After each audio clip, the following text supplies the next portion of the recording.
आवाज मोकळे करा ना. आवाज बरोबर करतो. हॅलो हॅलो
हरिभक्तपरायण प्रकाश महाराज कातकडे आणि हरिभक्तपरायण किशोर महाराज शेळके.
काय म्हणतात महाराज? पवित्र सोळी एकतीच भूमंडळी, ज्यांचा आवडता देव अखंडित प्रेमभाव, तीच भाग्यवंते सरते पुरते धनवित्ते, ज्यांचा आवडता देव अखंडित प्रेमभाव. तुका म्हणे देवा त्यांची केली पावे सेवा, ज्यांचा आवडता देव अखंडित प्रेमभाव. पांडुरंगा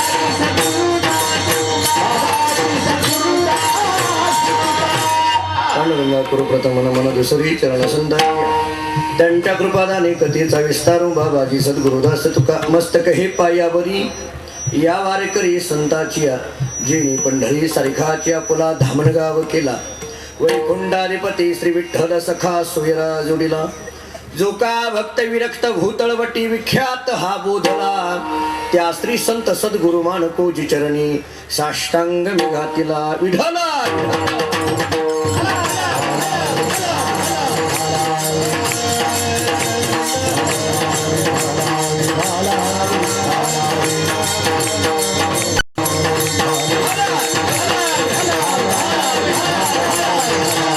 पवित्र सोळी एकतीच भूमंडळी, ज्यांचा आवडता देव अखंडित प्रेमभाव. प्रस्तुत कीर्तन रूपी सेवेकरिता म्हणजे निरूपणाकरिता प्राप्त असणारा अभंग महान भगवत भक्त जगद्गुरु श्री संत तुकाराम महाराज यांचा संतांचं वर्णन करणारा गोड असा 4 चरणाचा अभंग आहे.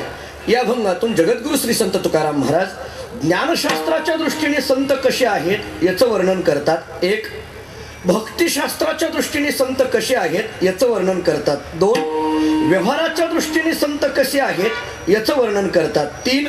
आणि या 3ही चरणामध्ये ज्या संतांचं वर्णन केलेलं आहे अशा संतांची सेवा केली म्हणजे देवाला पोहोच होते हा अनुभव सांगतात. 4. विठ्ठल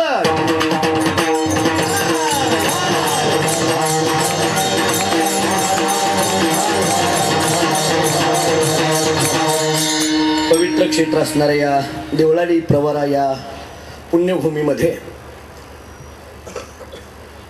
त्र्यंबकराज महाराज स्वामी यांच्या पायी दिंडी सोहळ्याच्या तपपूर्तीच्या निमित्ताने जगद्गुरु श्री संत तुकाराम महाराज गाथा पारायण सोहळा भव्य दिव्य अखंड हरिनाम सप्ताह या ठिकाणी सुरू आहे. आणि या सप्ताहामध्ये माझ्याकडे ही परमभाग्याने आलेली कीर्तनाची सेवा या ठिकाणी परम आदरणीय परमश्रद्धेय हरिभक्तीपरायण उद्धव महाराज मंडलिक यांच्या संयोजनाने आदरणीय सीताराम भाऊडूस यांच्या आयोजनाने आणि या परिसरातील सर्व ग्रामस्थ सर्व भाविक भक्त महाराष्ट्रातील सर्वच गुणवान गायक वादक मंडळी या सर्वांच्या उपस्थितीमध्ये सुरू असणारा हा अखंड हरिनाम सप्ताह आणि त्याच्यामध्ये माझ्याकडे आलेली ही कीर्तनाची सेवा.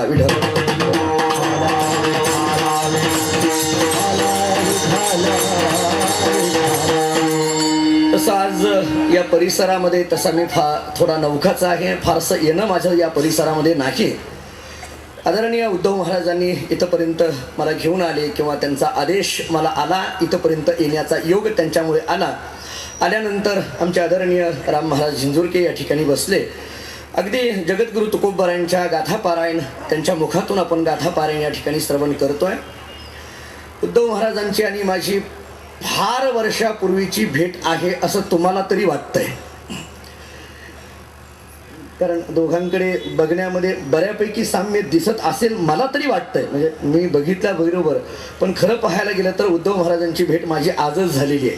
गेली 6-7 वर्ष झालं प्रत्येक पत्रिकेमध्ये मागं पुढं कीर्तनं आमची असायची. मला वाटायचं की कधीतरी एकदा नेवास्याला जावं, उद्धव महाराजांची दर्शन घ्यावं, उद्धव महाराजांची भेट घ्यावी असं मला सतत वाटायचं. पण त्यांनी माझं कीर्तन ऐकायला बसावं असं मला कधी वाटत नव्हतं. पण आज मात्र आदरणीय उद्धव महाराज माझ्या समोर या ठिकाणी आहेत. बाकी सगळीच या परिसरातील आदरणीय महाराज मंडळी आहेत. विशेषतः माझे वडील परमपूज्य गुरुवर्य दादा या ठिकाणी आहेत. स्वामी महाराज आहेत, गोपाळे महाराज आहेत. सगळीच गायक वादक मंडळी या सर्वांच्या उपस्थितीमध्ये सुरू असणारा हा तुकोबारायांचा गाथा पारायण सोहळा आणि तदनिमित्ताने असणारी ही कीर्तनाची सेवा. विठ्ठल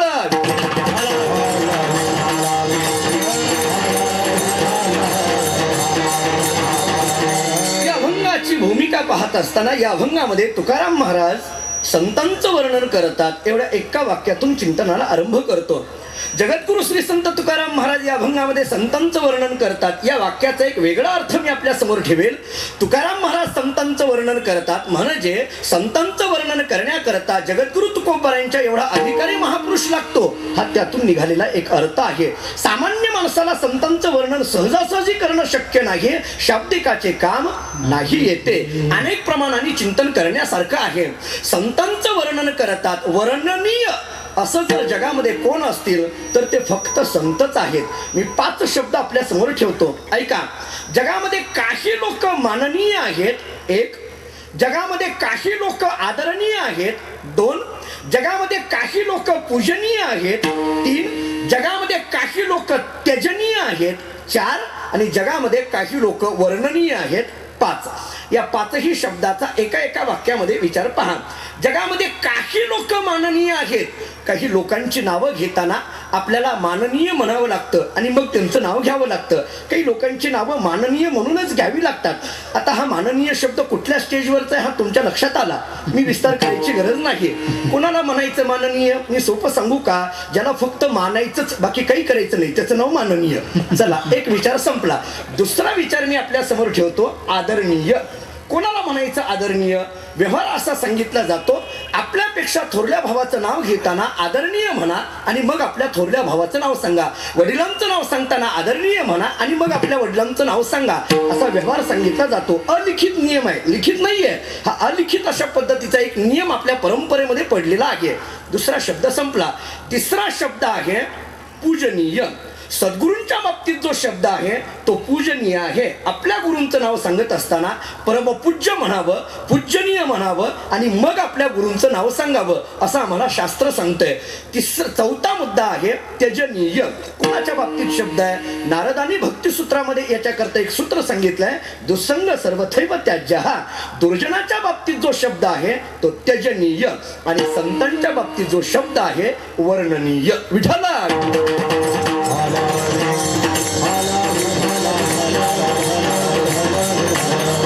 जगामध्ये वर्णनीय असं फक्त एक संतच आहेत, म्हणूनच संतांचं वर्णन तुकाराम महाराज या अभंगामध्ये करतात. असा एक विचार आरंभातला फक्त एक विचार ऐका, जरा थोडंसं पुढं चला. ठीक आहे, हा प्रपंचातला एक साधा विचार मी आपल्या समोर मांडला. माझं चिंतन असं चाललंय, या अभंगामध्ये तुकाराम महाराज संतांचं वर्णन करतात. एवढ्या एका वाक्यातून आरंभ सुरू आहे. का वर्णन करतात याची मीमांसा फक्त मी प्रस्तावनेमध्ये करतोय. वर्णनीय असं जगामध्ये संत आहेत म्हणून तुकाराम महाराज संतांचं वर्णन करतात. एक विचार झाला. जरा दुसरा विचार व्यवहाराच्या पातळीवर आपल्या समोर मांडतो. दुसरा विचार असा आहे, आपल्याकडे व्यवहार असा शिकविला जातो, घरामध्ये छोट्याने मोठ्यांचं वर्णन करावं असा व्यवहार शिकविला जातो. बरोबर आहे. आपण घरामध्ये लहानांना काय सांगतो? मोठ्याचं वर्णन करत जा, थोरल्या भावाच्या पाया पडत जा, वगैरे वगैरे सगळी ही नैतिक मूल्ये आम्ही सांगतो. छोट्याने मोठ्यांचं वर्णन करावं, छोट्याने मोठ्यांचं वर्णन करावं. नोकरांनी थोडं बोलत चला बरं का. मालकाचं वर्णन करावं, नोकरांनी मालकाचं वर्णन करावं. शिष्यानी गुरुचं वर्णन करावं. भक्तांनी देवाचं वर्णन करावं. नवऱ्यानी बरं झालं, तुम्हाला अनुभव नाही म्हणून मी तुमच्याकडे बघितलं. आमच्या सगळ्यांच्या मनातली गोष्ट तुम्ही बोलला, तुम्हाला धन्यवाद आहे. चला, वर्णन कोणी कोणाचं करावं हा मुद्दा चाललेला आहे. छोट्याने मोठ्यांचं वर्णन करावं. मी जरा पुढचा मुद्दा व्यवहाराच्या दृष्टीने बोलतो. मोठ्यांचं वर्णन करावं, पण ते मोठेपण असावं कोणतं? ऐका, व्यवहाराच्या पद्धतीने 3 मोठेपणाचा विचार केला जातो. जगामध्ये काही लोक जन्मताच मोठी असतात, 1. जगामध्ये काही लोक प्रयत्नाने मोठी झालेली असतात, 2. आणि जगामध्ये काही लोकांकडे मोठेपण नसतं पण बळच मोठं म्हणावं लागतं, 3. चला, हे व्यवहारातले मोठेपणाचे प्रकार झाले. शास्त्रांनी मोठेपणाचे 2 प्रकार सांगितलेले आहेत.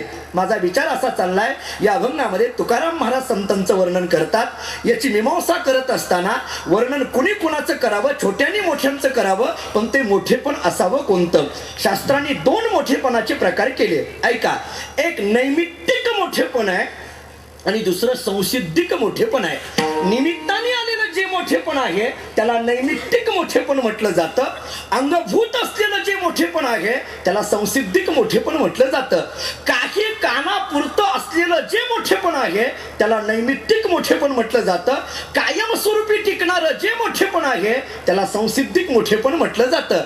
देहाच्या ममत्वाने निर्माण झालेलं जे मोठेपण आहे त्याला नैमित्तिक मोठेपण म्हटलं जातं. आत्मस्वरूपाच्या विचाराने निर्माण झालेलं जे मोठेपण आहे त्याला संसिद्धिक मोठेपण म्हटलं जातं. दुःखाला कारणीभूत असलेलं जे मोठेपण आहे त्याला नैमित्तिक मोठेपण म्हटलं जातं. सुखरूपतेला कारणीभूत असलेलं जे मोठेपण आहे त्याला संसिद्धिक मोठेपण म्हटलं जातं. रात्रभर हे सगळे फरक सांगेल, नैमित्तिक कशाला म्हणायचं आणि संसिद्धिक कशाला म्हणायचं. मी एक छोटा दृष्टांत देतो म्हणजे आपल्याला कळून जाईल. कल्पना करा, एक महिला बाजारामध्ये गेली.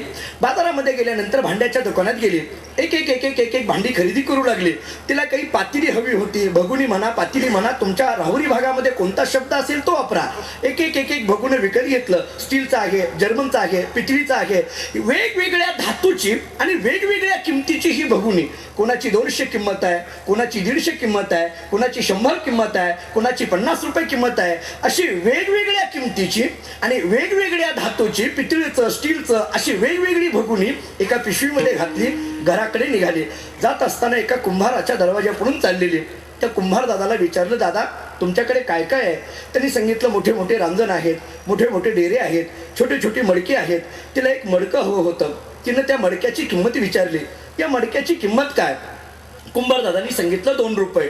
200 रुपयाची भगुनी त्या पिशवीमध्ये होती, अधिक हे 2 रुपयाचं मडकं त्या पिशवीमध्ये ठेवलं.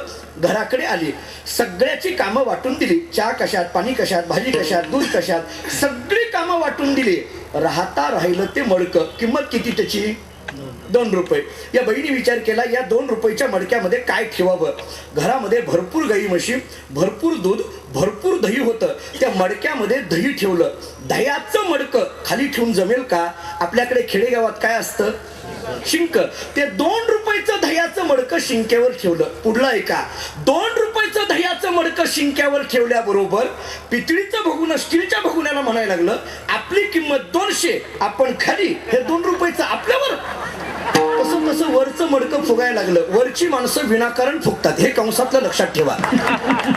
4-6 महिन्याचा कालावधी जातो, गाई म्हशी आटतात, दूधच नाही, दह्याचा प्रश्नच नाही. बाई विचार करते, दहीच नाही तर मडक्याचं वर काय काम आहे. वरनं मडकं उचलते आणि खाली ठेवते. पितळीच्या भुगण्याला आनंद झाला. बरं झालं लाईन मध्ये आलं. याला म्हणा महाराष्ट्रीयन माणसाचा स्वभाव. हे कंसातलं पुन्हा आपल्याकडे आहे. मला जास्त विस्तार आता करायचा नाहीये. 2 दिवसामध्ये चांगली वांग्याची भाजी केली, मीठ कूट घालून केलेली चांगली वांग्याची भाजी.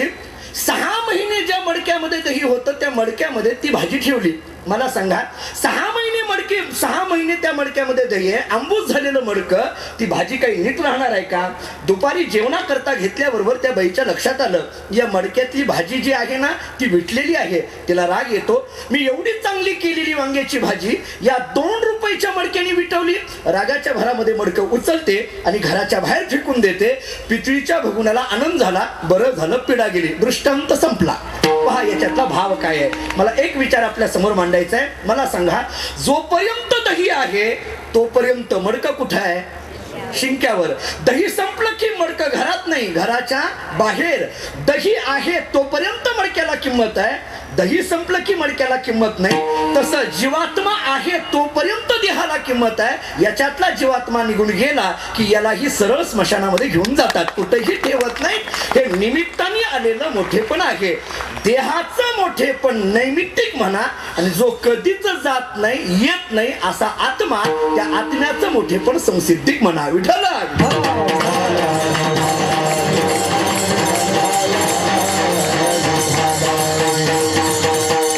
संत हे संसिद्धिक मोठेपणातले आहेत, म्हणून तुकाराम महाराज संतांचं वर्णन करतात. दुसरा विचार माझा संपला. एक वर्णनीय आहेत म्हणून तुकाराम महाराज संतांचं वर्णन करतात. एक झाला व्यवहारातला विचार असा मांडतोय आपण, संसिद्धिक मोठेपणातील संत आहेत म्हणून तुकाराम महाराज संतांचं वर्णन करतात. दुसरा विचार झाला. तिसरा विचार आपण चिंतनाकरता घ्यायचा झाला तर त्याच्याकरता ज्ञानोबारांची एक ओवी आपल्या सर्वांच्या पाठातली आपल्या समोर ठेवतो. ज्ञानोबाराय सांगतात, संतांचं वर्णन करावं, सतत संतांचं वर्णन करावं, सदैव संतांच्याच वर्णनात राहावं. ज्ञानोबाराने विचारलं का? ज्ञानोबारांनी एकच ओवी त्याच्याकरता महत्वाची आम्हाला सांगितली. हरपले आपण पे पावे, तरी संता ते पाहता दिवसावे, मनोनी वानावे ऐकावे तेची सदा. या पदापदांचा पलीकडून विचार करत या. तेची सदा, काय तेची सदा? मनोनी वानावे ऐकावे तेची सदा. पण कोण वाना, कोणाचं वर्णन ऐकावं? पाहता संता ते पाहता दिवसावे, संतांचं वर्णन करावं, संतांचं वर्णन ऐकावं. पण का? हरपले आपण पे पावे. याचं उत्तर ज्ञानोबारांनी दिलंय. आपली हरवलेली वस्तू आम्हाला प्राप्त करून घेण्याकरिता या जीवाने संतांचं वर्णन करावं, संतांचं वर्णन ऐकावं, असा सरळ या ओवीचा अर्थ झाला. बहुतेक सार्थ ज्ञानेश्वरीमध्ये तरी असाच अर्थ केलाय. फक्त मला पुढलं चिंतन बोलायचंय, तेवढं ऐका. माझा विचार चाललाय, या अभंगामध्ये तुकाराम महाराज संतांचं वर्णन करतात. का करतात याची मीमांसा माझी चाललेली आहे. 1-2 कारण आपण पाहून आलोय. तिसरं कारण ज्ञानोबारांच्या ओवीच्या माध्यमातून आपल्या समोर ठेवतोय. हरपले आपण पे पावे, आपली हरवलेली वस्तू आम्हाला प्राप्त करून घेण्याकरिता संतांचं वर्णन करा, असं ज्ञानोबाराय सांगतात. हरपले आपलं हरवलंय काय हे अगोदर आपल्याला कळालं पाहिजे. त्याहीपेक्षा हरपणे म्हणजे नेमकं काय हे आपल्याला कळणं गरजेचं आहे. काय हरपणे शब्दाचा अर्थ आहे, मी जरा शास्त्रीय पद्धतीचे अर्थ आपल्या समोर ठेवतो. न्यायशास्त्राने आणि वेदांत शास्त्राने हरपणे शब्दाचे दोन वेगवेगळे अर्थ केलेले आहेत. न्यायशास्त्र हरपणे शब्दाचा अर्थ करतोय विस्मरण आणि वेदांत शास्त्र हरपणे शब्दाचा अर्थ करतात अज्ञान. मग हरपणे म्हणजे विस्मरण असा अर्थ घ्यायचा का हरपणे म्हणजे अज्ञान असा अर्थ घ्यायचा. पण याच्यापेक्षा पुढली गंमत आहे का, हरपले आपण पे पावे असं ज्ञानोबा म्हणतात. आपली वस्तू आपल्याला प्राप्त करून घेण्याकरता आपली हरवलेली वस्तू आपल्याला प्राप्त होणं हे आपलं म्हणजे नेमकं काय, काय आपल्याची सिद्धी झाल्याशिवाय हरपणं कळणार नाही आणि प्राप्ती कळणार नाही. हरपले आपण पे पावे असे 3 शब्द आहेत ना, याच्यातला हरपले शब्द, आपण पे शब्द आणि पावे शब्द, याच्यातला आपण पे शब्द कळून घ्या म्हणजे हरपणे शब्द कळेल आणि पावे शब्द कळेल. काय आहे आपण पे म्हणजे आपलं नेमकं काय आहे, आपण कोण, इथून सुरुवात करा. कोण आहे, मी कोण, हा साधा प्रश्न मी आपल्या समोर मांडतो. माणसाने विचार करायचा झाला तर मी कोण आहे याचा विचार करावा. कोहम कथमिदम जातम कोवै कर्तस्य विद्यते, आचार्यांची भाषा अशाच पद्धतीची आहे. किंवा मी कोण ऐसा करावा विचार. ज्ञानोबारांनी हीच भाषा आम्हाला वापरली. पाश्चात्य तत्ववेत्ता देकार्त नावाचा तत्ववेत्ता सांगतो I think therefore I am, I doubt therefore I am. मी विचार करतो म्हणून मी आहे, म्हणजे मी विचार करणारा या मी पेक्षा कुणीतरी वेगळा असला पाहिजे. त्या आत्मस्वरूपाचं चिंतन, मी कोण आहे या प्रश्नाचं उत्तर माणसाला मिळावं. आपलं काय होतंय सांगू का, भांडणं लागली की माणसं असं बाह्या सारून म्हणतात तुला माहित नाही का मी कोण आहे ते, ही आमची बाह्य ओळख आहे, अमुक आहे तमुक आहे. जरा वेदांताच्या भाषेत बोलायचं झालं तर अन्नमय कोश, प्राणमय कोश, मनोमय कोश, विज्ञानमय कोश, आनंदमय कोश या पंचकोशाचा निराश करून जे शुद्ध चैतन्य आहे ते चैतन्य म्हणजे मी आहे ही जाणीव होणं म्हणजे आम्हाला वस्तू प्राप्त होणं आहे. म्हणजे आत्मस्वरूपाचं ज्ञान आम्हाला प्राप्त होईल, पण त्याच्याकरता संतांचं वर्णन करावं लागेल वगैरे वगैरे सगळं लावून घ्या. पण आत्मस्वरूपाचं ज्ञान म्हणजे हरपणे शब्दाचा अर्थ करत असताना न्यायशास्त्राने असा केलाय आत्मस्वरूपाचं विस्मरण आणि वेदांत शास्त्राने अर्थ असा केलाय आत्मस्वरूपाचं अज्ञान. वेदांतातली प्रक्रिया सगळ्यांच्या ऐकण्यातली आहे, फक्त धावती बोलून जातो. शास्त्राने असं सांगितलंय दुःख दुःख दुःख म्हटलं जातं. त्या दुःखाला कारण शरीर, शरीराला कारण पापपुण्य, पापपुण्याला कारण रागद्वेष, रागद्वेषाला कारण अनुकूल प्रतिकूल ज्ञान, अनुकूल प्रतिकूल ज्ञानाला कारण भेदज्ञान आणि भेदज्ञानाला कारण आत्मस्वरूपाचं अज्ञान. विचारसागर नावाच्या ग्रंथात अशीच प्रक्रिया दिलेली आहे. आत्मस्वरूपाचं अज्ञान असं वेदांत शास्त्र हरपणे शब्दाचा अर्थ करतात आणि आत्मस्वरूपाचं विस्मरण असं न्यायशास्त्र हरपणे शब्दाचा अर्थ करतो. मग विस्मरण असा अर्थ घ्यायचा का अज्ञान असा अर्थ घ्यायचा. विस्मरण अर्थ घेऊन जमणार नाही, मीमांसा भरपूर आहे, फक्त मी एकच कारण घेऊन पुढे जातो. का जमणार नाही, कारण विस्मरण हे सावयव पदार्थाचं असतं, आत्मा निरवयव आहे म्हणून आत्म्याचं विस्मरण म्हणू नका. मग आत्मस्वरूपाचं अज्ञान, हे अज्ञान घालून ज्ञान करून देण्याचं काम संत करतात म्हणून संतांचं वर्णन करावं. विठ्ठल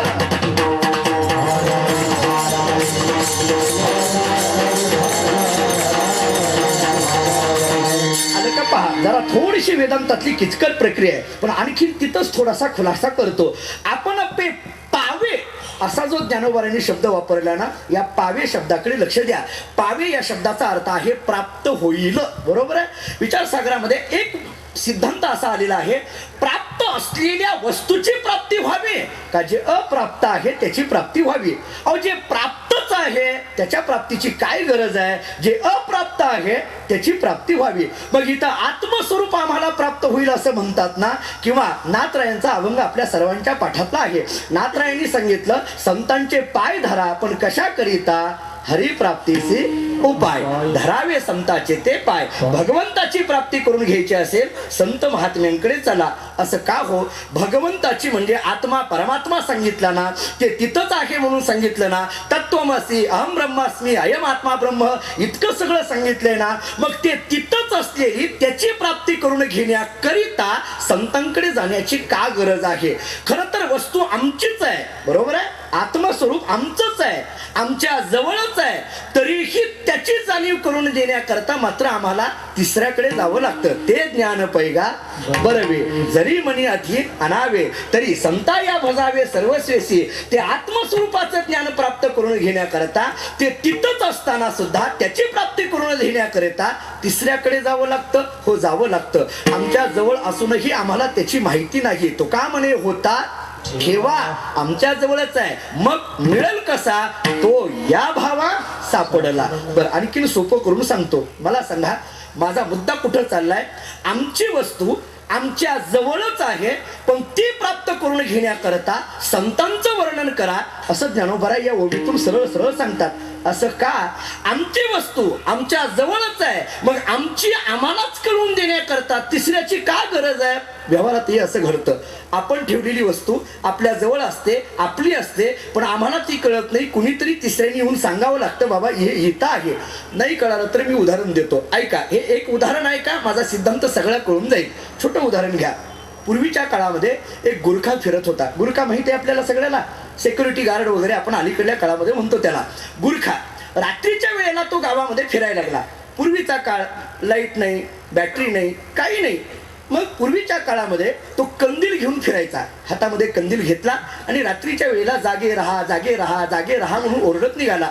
रात्री 2 वाजता कंदील घेऊन हा जागे राहा म्हणून ओरडत निघाल्यानंतर एकदम त्याला बिडी ओढू वाटायला लागली. खिशामध्ये हात घातला, बिडी होती पण काड्याची पेटी नाही. एका झोपलेल्या माणसाला उठवलं, उठा.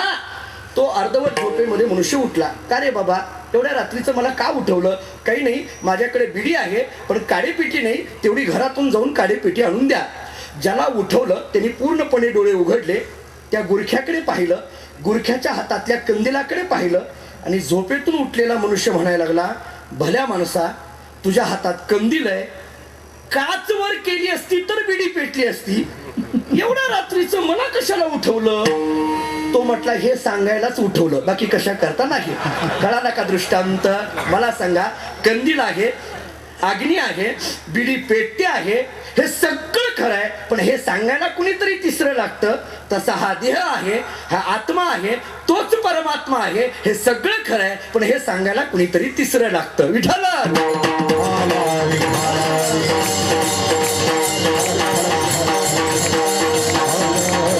ज्ञानोबारांना तेच अभिप्रेत या ओवीमध्ये आहे. ज्ञानोबाराय सांगतात, आपली वस्तू म्हणजे आत्मस्वरूपाचं ज्ञान आपल्याच जवळ आहे, तेच प्राप्त करून घेण्याकरिता संतांचं वर्णन करावं. एकाने तुकाराम महाराजांना विचारलं, महाराज मान्य आहे, आम्हाला सगळं मान्य आहे, संतांचं वर्णन करावं, संतांचं वर्णन करावं, पण त्या संतांची काहीतरी लक्षणं आम्हाला सांगा ना, बहिरंगातली लक्षणं आम्हाला सांगू नका. अशी लक्षणं सांगा की जी लक्षणं पाहिल्याबरोबर त्यांच्या चरणावर नतमस्तक होता येईल. तुमच्या दृष्टीने संत कसे आहेत? महाराज अभंगाच्या पवित्र तिसोळी, पवित्र सोहळी, पवित्र सोहळी, पवित्र सोहळी, पवित्र सोहळी, पवित्र सोहळी, पवित्र सोहळी.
श्री संत डबल म्हणत चला बरं का. हे उदाहरणी वाजवतील तुम्ही डबल म्हणत चला, त्याशिवाय 10:30 काही वाजणार नाहीत लवकर. विठ्ठल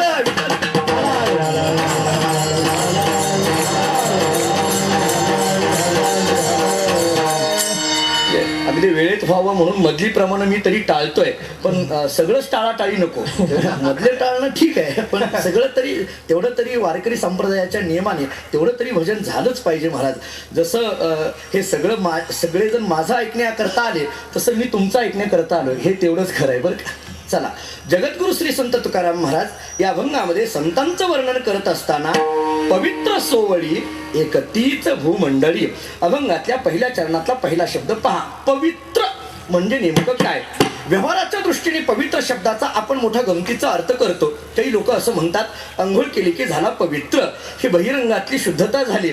शास्त्रीय दृष्टीतून पवित्र शब्दाचा अर्थ काय? परमपूज्य गुरुवर्य बहु मुमुक्षु पाठशाळेमध्ये आम्हाला 6 पद्धतीची पवित्रता सांगत असतात. ऐका. कालतः पवित्र 1, देशतः पवित्र 2, कुलतः पवित्र 3, संबंधतः पवित्र 4, संस्कारतः पवित्र 5 आणि स्वरूपतः पवित्र 6. असा 6 पद्धतीचा पवित्रतेचा विचार मांडला जातो. पहिला मुद्दा घ्या. कालतः पवित्र. काय आहे कालतः पवित्र? काही कालामध्ये पवित्रता असणं आणि काही कालामध्ये पवित्रता नसणं याला कालतः पवित्र म्हटलं जातं. याच्याकरता परंपरेने उदाहरण आपण ऐकत आलोय गायीचं.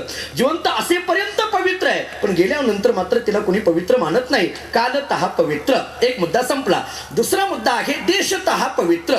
ज्या देशामध्ये पवित्र नद्यांचा प्रवाह आहे, ज्या देशामध्ये पवित्र ऋषींची तपश्चर्या आहे आणि ज्या देशामध्ये पवित्र संतांचा अवतार आहे तो देश पवित्र म्हणा. देशतः पवित्र. दुसरा विस्तार खूप आहे, फक्त मला शेवटपर्यंत पोहोचायचं आहे म्हणून एका वाक्यामध्ये आपल्या समोर मांडतोय. कालतः, देशतः.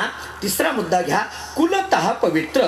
संतांच्या कुळामध्ये जन्म घेतल्यानंतर त्या व्यक्तीच्या ठिकाणी येणारा जो पवित्रपणा आहे शास्त्रकार त्याला कुलतः पवित्र म्हणतात. मी एक भूमिका फक्त थोडंसं पुढे जाऊन बोलतो. संतांच्या कुळामध्ये जन्म घेतल्यानंतर त्या व्यक्तीच्या ठिकाणी येणारा जो पवित्रपणा आहे त्याला संतांच्या कुळामध्ये जन्म घेतला तो संत, असं जर आम्ही व्यवहाराच्या दृष्टीने विचार मांडला तर परिष्काराच्या माध्यमातून लक्षण असं करावं लागेल संत कुलोत्पन्नत्वम संतत्वम. पण हे लक्षण अव्याप्त दोषांनी युक्त आहे. का? संत कुलोत्पन्नत्वम संतत्वम एवढं जर लक्षण केलं तर हे कमी पडतं. का? अलीकडल्या काळामध्ये आम्ही पाहतो संतांच्या कुळामध्ये जन्म घेतलेला आहे पण त्या व्यक्तीच्या ठिकाणी शुद्ध आचरण नाही. मग संतांच्या कुळामध्ये जन्म पाहिजे एक, पण त्याच्याबरोबर त्याच्याकडे शुद्ध आचरण पाहिजे तर त्यांना संत म्हणा. परिष्कार असा तयार होईल. संत कुलोत्पन्नत्वे सती सदाचार संपन्नत्वे सती संतत्वम. एवढं लक्षण झालं, पण एवढं लक्षण केलं तरी कमीच पडतंय. शास्त्रकार म्हणतात हे लक्षण कमीच पडतं. का? काही माणसं संतांच्या कुळामध्ये जन्म आहे एक, शुद्ध आचरणही आहे 2, पण पूर्वीच्या परंपरा, नियम, दिंड्या, सप्ताह हे सांभाळत नाहीत. मग एक संतांचं लक्षण करताना असं करावं लागेल. एक तर संतांच्या कुळामध्ये जन्म पाहिजे, एक शुद्ध आचरण पाहिजे, 2 पूर्वीच्या परंपरा नियम सांभाळणारा पाहिजे, 3 मग परिष्कारामध्ये लक्षण असं होईल संत कुलोत्पन्नत्वे सती सदाचार संपन्नत्वे सती स्वपूर्वजा निश्चित नियमाचार संपन्नत्वे सती संतत्वम. एवढं लक्षण केलं तरी कमीच पडतंय. कसं कमी पडतं सांगतो ऐका. संतांच्या कुळामध्ये जन्म आहे, शुद्ध आचरणही आहे, पूर्वीच्या परंपराही सांभाळतायत, परंतु स्वतः भगवंताच्या नामस्मरणामध्ये रत नाहीये. मग संत शब्दाचा विचार करताना शास्त्रकार असं सांगतात एक तर तो संतांच्या कुळामध्ये जन्म पाहिजे, एक शुद्ध आचरण पाहिजे, 2 पूर्वीच्या परंपरा सांभाळणारा पाहिजे, 3 आणि स्वतः नामस्मरणामध्ये रत पाहिजे, 4 याच्याकरता परिष्कार असा सांगतोय संत कुलोत्पन्नत्वे सती सदाचार संपन्नत्वे सती स्वपूर्वजा निश्चित नियमाचार संपन्नत्वे सती स्वपूर्वजवत नामैक निष्ठत्वेन साक्षात्कार कृतः संतः. विठ्ठल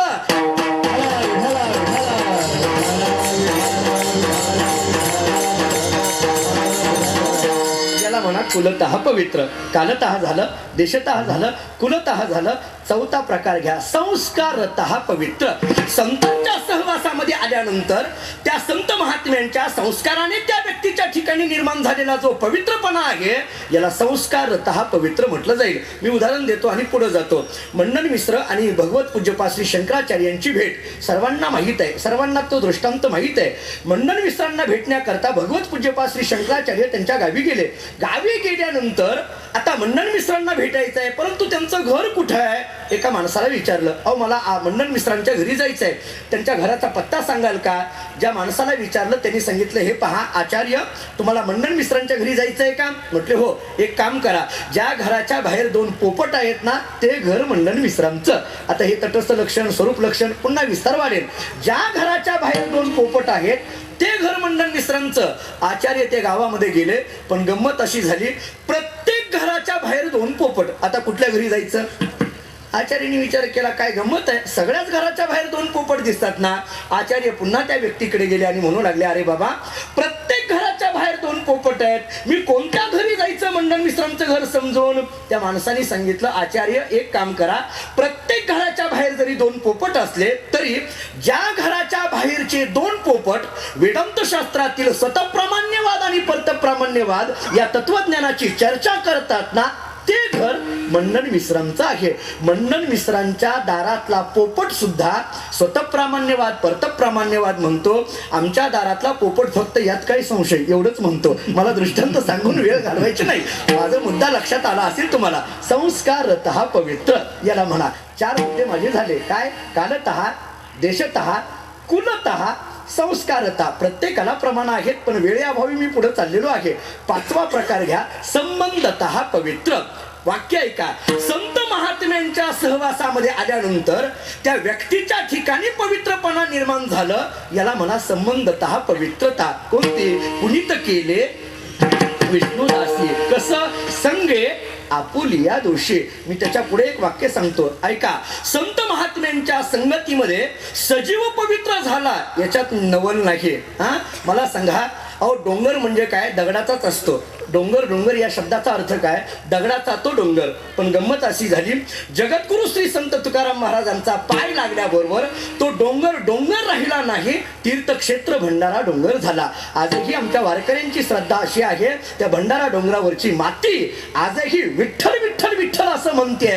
ही आमच्या वारकऱ्यांची श्रद्धा आहे. काय झालं? तुकोबरायांचा स्पर्श त्या डोंगराला लागला, तो डोंगर पवित्र झाला. संबंधतः पवित्र याला म्हणा. कालतः, देशतः, कुलतः, संस्कारतः, संबंधतः. 6वा प्रकार ऐका, स्वरूपतः. याच्याकरता पवित्र शब्दातून पवित्र शब्दाचा अर्थ सांगतो. जरा मराठी व्याकरणाकडे चला. मराठी व्याकरणामध्ये विग्रह, संधी विग्रह नावाचा प्रकार आहे. आपल्याला शाळेमध्ये आपण सगळेजण शिकलोय, संधी आणि विग्रह. पवित्र शब्दाचा विग्रह करा. कसा विग्रह करता येईल? पवी अधिक त्र बरोबर पवित्र असा विग्रह झाला. या पवी अधिक त्र बरोबर पवित्र. या पवी आणि ह्या त्र या दोन्हीचा अर्थ कळाला की पवित्र काय आहे हे कळून जाईल. पवी या शब्दाचा विचार करा. मराठी भाषेमध्ये शब्दकोशामध्ये पवी या शब्दाचा अर्थ सांगितलेला आहे वज्र. पवी म्हणजे काय? वज्र. वज्र म्हणजे काय? शस्त्र, धनुष्य. ते धनुष्य दुःखाला कारणीभूत असतं. पवी या शब्दाचा अर्थ झाला धनुष्य, की जे दुःखाला कारणीभूत आहे. दुःख संबंधाने यश्चावत मानव समाजाच्या दुःखाला कारणीभूत काय आहे? शक्य संबंधो लक्षणा. लक्षणा करा. पवी या शब्दाचा वाच्यार्थ झाला वज्र, आणि लक्षणेने विचार केला तर पवी या शब्दाची लक्षार्थ होतोय अज्ञान. कारण यश्चावत मानव जातीच्या दुःखाला कारण आहे ते अज्ञान. बरोबर आहे? म्हणून पवी शब्दाचे 2 अर्थ पहा. पवी शब्दाचा एक वाच्यार्थ झाला वज्र, आणि पवी शब्दाचा लक्षार्थ झाला अज्ञान. म्हणजे पवी म्हणजे अज्ञान. राहिलं काय आता? त्रायते नाम तन्नाशेन रक्षती. या अज्ञानापासून सामान्य जीवाचं जे रक्षण करतात त्यांना म्हणा पवित्र. विठ्ठल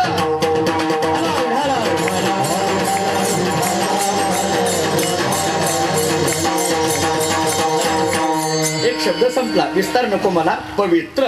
पुढचा शब्द तुकाराम महाराजांनी ठेवला सोवळी. पहा, पवित्र, सोवळी. पवित्र आम्हाला कळाला. 6 प्रकार आम्हाला कळाले. आता पुढचा शब्द आहे सोवळी. कोणाला म्हणायचं सोवळी. गंमत आहे महाराज, अभंग म्हणताना सुद्धा काही काही माणसं एवढी गमतीने म्हणतात. कोणी सोवळी म्हणतं, कोणी सोहळी म्हणतं, कुणी कसं कोणाला जसं जमल तसं म्हणतात. पवित्र सोवळी आपल्याकडे अगदी खेड्यामध्ये म्हणजे आपल्या या भागामध्ये म्हणत नाही मी, सोलापूर जिल्ह्यामध्ये आमच्या सोवळी असं म्हणत नाही. आमच्याकडे अगदी खेड्यातील लोक सवळं म्हणतात. सवळं तुमच्याकडे कसं आहे मला माहीत नाही, पण मी आमच्याकडलं सांगतो सवळं. मी एका वयोवृद्ध व्यक्ती होते, मी त्यांना विचारलं, म्हटलं का हो हे सवळं म्हणजे काय?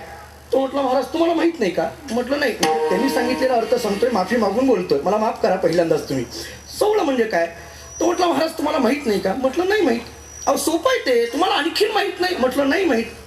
सोवळं माहीत नाही? म्हटलं नाही बाबा, तुम्ही तरी सांगा काय सवळं? तो म्हटलं सोपं आहे, जे कधीच धुवायचं नाही त्याचं नाव सवळं. बाकी काय म्हटलं? म्हणजे त्यानं अर्थ सांगितलेला तुम्हाला सांगितला, मी माफी मागून बोलतो. आता तो अर्थ लागू पडत नाही हे चिंतन मी पुन्हा कधीतरी करेन, पण माझा मुद्दा पहा, कारण ते रेशीम आहे, त्याला कधीही अशुद्धतेचा संबंध नाही, म्हणून त्याला धुण्याचा प्रश्नच येत नाही. जाऊ द्या, ही कारणं सगळी आपण लावून घ्या. सोवळी काय? सोवळी शब्दाचा अर्थ आहे, माझा विचार चाललाय. तुकाराम महाराज या अभंगामध्ये संतांचं वर्णन करतात.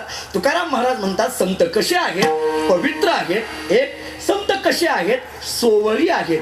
सोवळी आहेत म्हणजे नेमकं काय? तुकाराम महाराजांनी दिलेले 3 अर्थ पहा. एक अर्थ, जिथं विषमता नाही त्याला सोवळं म्हणा. एक, जिथं विटाळ नाही त्याला सोवळं म्हणा. 2, आणि जिथं उपाधी नाही त्याला सोवळं म्हणा. 3. प्रत्येकाला प्रमाण देतो. पहिला विचार पहा, जिथं विषमता नाही त्याला सोवळं म्हणतात. तुकाराम महाराजांच्या निर्याण प्रकरणामध्ये जगद्गुरु तुकाराम महाराजांनी स्वतः ही सोवळ्याची व्याख्या सांगितली. महाराज म्हणतात आता मला सगळं सोवळं वाटायला लागलेलं आहे. विषम दोहो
आता मला सगळं सोहळं वाटायला लागलेलं आहे.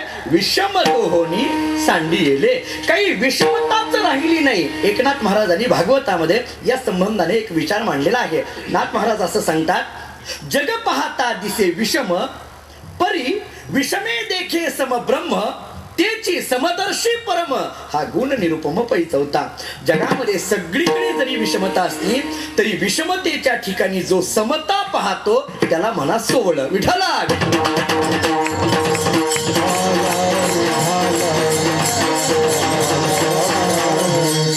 महाराज, या जगाकडे पाहत असताना विषमता आहे, पण त्या विषमतेमध्ये सुद्धा जो समता पाहतो हा शब्द आला की वेदांत शास्त्रातल्या एका वादाचा विचार मांडावा लागतो. याला म्हणतात दृष्टीसृष्टीवाद. याला दृष्टीसृष्टीवाद म्हणतात. सृष्टीदृष्टीवाद आणि दृष्टीसृष्टीवाद. आपल्या अंतःकरणातली भावना जशी आहे तशी माणसाची दृष्टी बनत असते, आणि जशी दृष्टी आहे तशी सगळी त्याला सृष्टी वाटत असते. मी तुम्हाला उदाहरण देतो. मला सांगा, एका सामान्य माणसाला विचारलं तुम्हाला संसार कसा वाटतो? माणूस म्हणतो संसार दुःख मुळं, चहूकडे इंगळ, अगदी चाल लावून म्हणतो महाराज, संसार दुःख मुलं, दुःख बांधवाडी आहे हा संसार. एकनाथ महाराजांना विचारा तुम्हाला हे सगळं जग कसं वाटलं? एकनाथ महाराज सांगतात अवघेची त्रैलोक्य आनंदाची आता. गंमत आहे की नाही? याच जगाकडे पाहत असताना एकनाथ महाराज मात्र म्हणतात मला सगळं आनंदाचं वाटतंय, आणि याच जगाकडे पाहत असताना आम्ही मात्र म्हणतो संसार दुःख मूळ. याला काय कारण असेल? आमची दृष्टी दुःखाची, म्हणून आम्हाला सगळा संसार दुःखाचा वाटायला लागला. नाथ महाराजांची दृष्टीच आनंदाची, म्हणून त्यांना सगळा संसार आनंदाचा वाटायला लागला. विठाला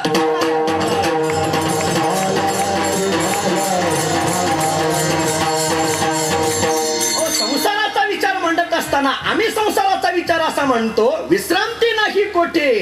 रात्रंदिवस तळमळ. मी छोटं उदाहरण देतो, ऐकावं विश्रांती. एखादा फार मोठा व्यापारी दुपारी घरी जेवायला आला आणि अगदी एक घास खाणार तेवढ्यात नोकर पळत येतो. मालक, 50,000 रुपयेचे गिराईक आलेलं आहे, पण तुम्ही जेवायला बसलाय, माघारी जायला सांगू का त्याला? व्यापारी होय म्हणेल का? आणि होय म्हटलं तर तो व्यापारी आहे का? व्यापारी काय म्हणेल? जेवण नंतर, अगोदर गिराईक. जिथं जेवायला सुद्धा वेळ नाही त्याचं नाव संसार. जरा पुढला ऐका. आणि जिथं 2 टाइम खाऊन निवांत झोपायला मिळतं त्याचं नाव सप्ताह. तुम्हाला नसलं माहिती, आम्हाला विचारा. आम्ही तेच करतो रोज महाराज. काय आम्हाला चिंता आहे महाराज? अवघी चिंता वारली. मी आणखीन गंमत सांगू का?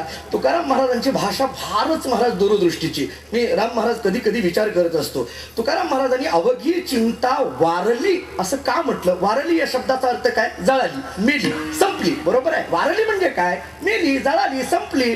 वारलीच का म्हटलं? अवघी चिंता निघून गेली असं म्हणता येत होतं, का म्हटलं नाही? मला असं वाटलं स्वामी, तुकाराम महाराजांनी असं का म्हटलं नाही? त्याचं कारण आहे. अवघी चिंता निघून गेली असं म्हटलं नाही का? त्याचं कारण आहे. कारण निघून गेलेली 8 दिवसात माघारी येते. म्हणजे मी चिंतेबद्दल बोलतोय, तुम्ही दुसरीकडे जाऊ नका. पण एकदा वारली म्हणजे मेली, मेली म्हणजे जळाली, संपली, पुन्हा उत्पत्ती आहे का तिची? चला, एक अर्थ जीवनमुक्ती. वारली या शब्दाचा अर्थ जीवनमुक्ती. जीवनमुक्ती, जीवनमुक्तीचं विलक्षण सुख. जाऊ द्या, मला तिकडे जास्त वेदांतात घुसायचं नाही आता. तरी माझा मुद्दा असा आहे, या संसाराकडे पाहताना आम्ही मात्र दुःख म्हणून पाहायला लागलो आणि संत मात्र या संसाराकडे आनंद म्हणून पाहायला लागले. याला दृष्टी सृष्टीवादाचं चिंतन करा. एकनाथ महाराज सांगतात, जे जे किंवा ज्ञानोबारांचा सिद्धांत, जे जे भेटे भूत ते ते मानिजे भगवंत. सर्व भूतेशी पश्यत भगवत भाव मात्मनः भूतानी भगवत्यात्मन एषः भागवतोत्तमः.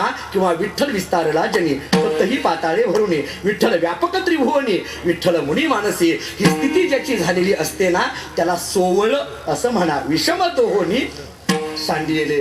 काही विषमच आता राहिलं नाही, भेदच राहिलेला नाही. अभेदाची स्थिती झाली. आता भेद राहिला नाही. तो का म्हणे कैची कीव कुठे जीवन निराळा.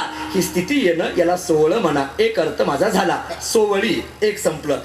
दुसरा अर्थ पहा, जिथं विटाळ नाही त्याला सोवळी म्हणा. नाही त्या विटाळ अखंड सोहळा. मग कोणता विटाळ? स्पर्शाचा विटाळ, जाणीव नेणिवेचा विटाळ, जन्म मरणाचा विटाळ. हे सगळं चिंतन तिथं लावून घ्या. जिथं विटाळ नाही त्याला सोहळा म्हणा. विषमता नाही त्याला सोहळा. एक, विटाळ नाही त्याला सोहळा. 2, आणि तिसरा मुद्दा आहे, उपाधी नाही त्याला सोहळा.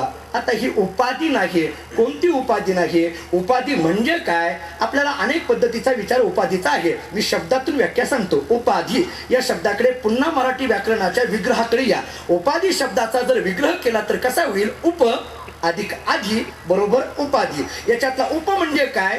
अगोदर. आणि आधी या शब्दाचा अर्थ काय? जरा आयुर्वेदाकडे चला. आयुर्वेदाने आधी शब्द वापरत असताना आधी व्याधी असा शब्द वापरलेला आहे. व्याधीच्या संबंधाने आधी शब्द वापरलेला आहे.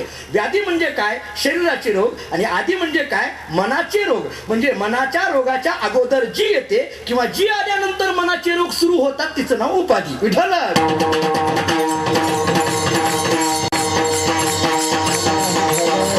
महाराज सांगतात की उपाधी जिथं नाही ना त्याला सोहळ म्हणा. 3 सोहळ्याचे अर्थ ठेवले. कोणकोणते? विषमता नाही, विटाळ नाही आणि उपाधी नाही. पवित्र शब्दाचे 6 अर्थ सांगितले.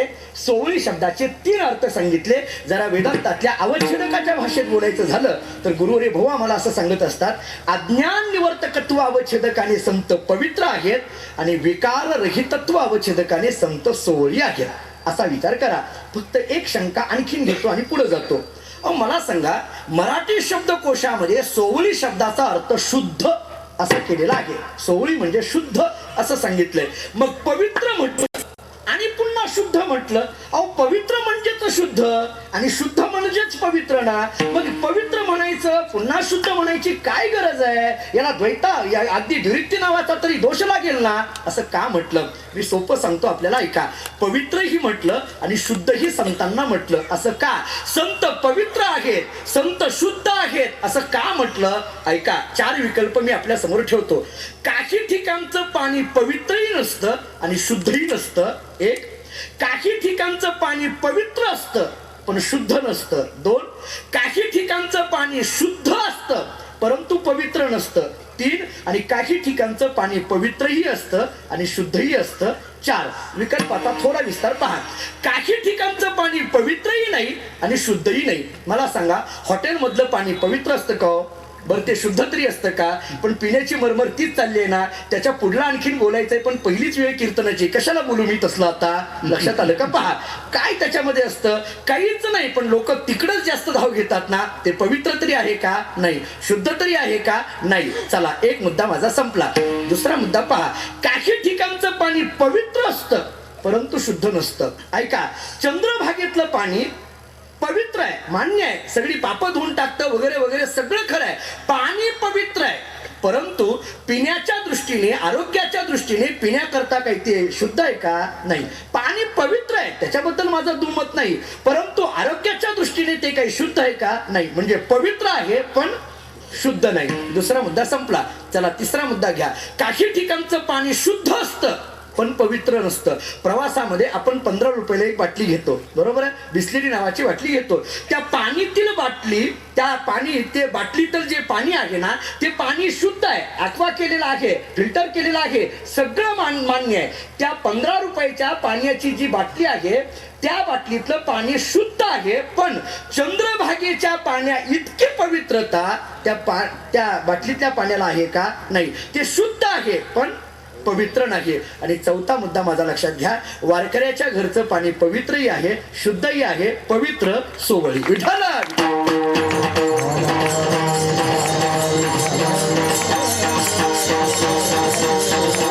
आता पुढचा विचार एक मांडतो, ऐका. ठीक आहे, महाराज म्हणतात संत पवित्र आहेत, संत सोवळी आहेत. पुढं एक तीच भूमंडळी, हा एक शब्द आहे ना, या एक शब्दाकडे जरा तांत्रिक पद्धतीने विचार करा. हा एक शब्द पवित्र सोवळीला जोडायचा का हा एक शब्द तीच भूमंडळीला राहू द्यायचा? म्हणजे बोलताना असं बोलता येईल, पवित्र सोवळी एक, तीच भूमंडळी असं म्हणायचं का पवित्र सोवळी एक तीच भूमंडळी असं म्हणायचं? एवढाच विचार फक्त करायचा आहे. पवित्र सोवळी एक तीच भूमंडळी असं म्हणायचं का पवित्र सोवळी एक तीच भूमंडळी असं म्हणायचं? अहो, कसंही म्हणा, चालेल ना. नाही जमत महाराज. का? कारण संतांचे शब्द किंवा मराठी भाषाच अशी आहे, शब्द जरी बदलला तरी अर्थ बदलतो, अक्षर बदललं तरी अर्थ बदलतो, विराम चिन्ह बदलले तरी अर्थ बदलतो. मग या एक शब्दाला काय करायचं? ऐका, मराठी व्याकरणाच्या दृष्टीने चिंतन असं केलंय, पवित्र सोवळी एक असं जर म्हटलं तर एक हे संतांचं लक्षण होत आहे, आणि पवित्र सोवळी एक तीच भूमंडळी असं म्हटलं तर एक हे संतांचं विशेषण होत आहे. विठ्ठल.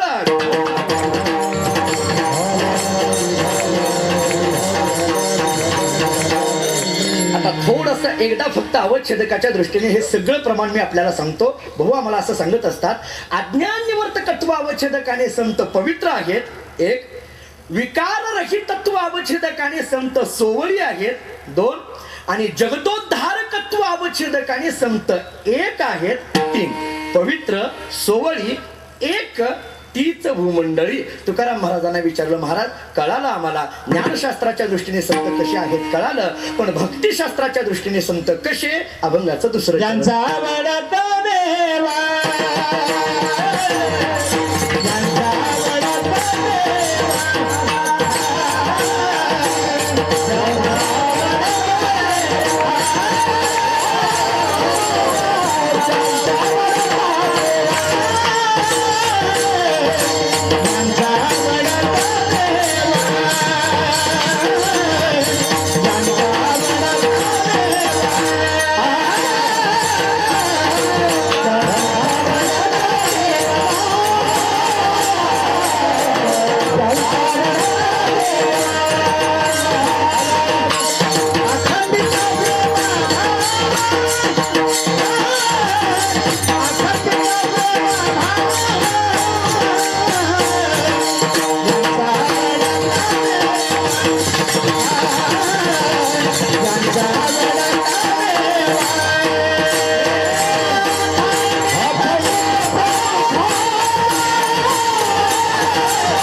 तुकाराय सांगतात ज्ञानशास्त्राच्या दृष्टीने आम्हाला लक्षण झालं. आता भक्तिशास्त्राच्या दृष्टीने ज्यांचा आवडता देव अखंडित प्रेमभाव, ज्यांच्या आवडीचा देव झालेला आहे.